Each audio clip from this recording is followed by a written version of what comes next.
preservation of ag land is very important.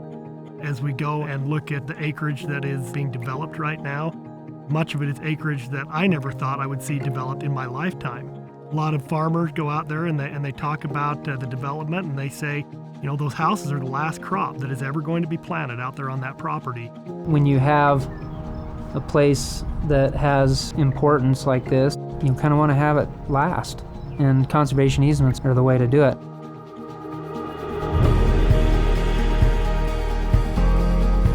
Conservation easement is essentially an agreement between a private landowner and a nonprofit or a state or a federal agency to limit the amount of development that takes place on a piece of property. Essentially what you're doing is you are purchasing the rights to develop on that piece of property.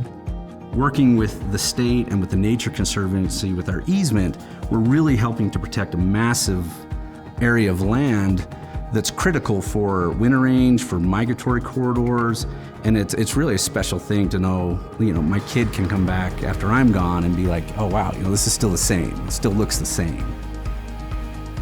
There isn't an inch on my either side that I haven't gathered a rock up, turned over the soil, so instead of being an investment, it now becomes part of my soul. The protection of land utilized for agricultural production is one of the major goals that we have at the Department of Agriculture and Food. The LeRay McAllister program has been a very effective and a very useful program in the state of Utah over the last several years. Over $20 million has been put into the program, and well over $100 million in matches come in to be able to put this land into conservation easements. And so it's a very useful program. We're excited about the fact that we have the opportunity to implement this program at the Department of Agriculture and Food, and I feel like it is continuing to build momentum. Deciding to do a conservation easement on our ground was kind of a tough decision. I mean, we looked at it, and you know, the money situation is very different from whether you sell your ground or whether you put it into a conservation easement. And at the end of the day, we had to kind of look ourselves in the mirror and say, what's more important, our heritage, who we are, what we love doing, or money? And ultimately we decided that, you know what, it was worth the sacrifice to give up a little bit to be able to have the opportunity to do what we love.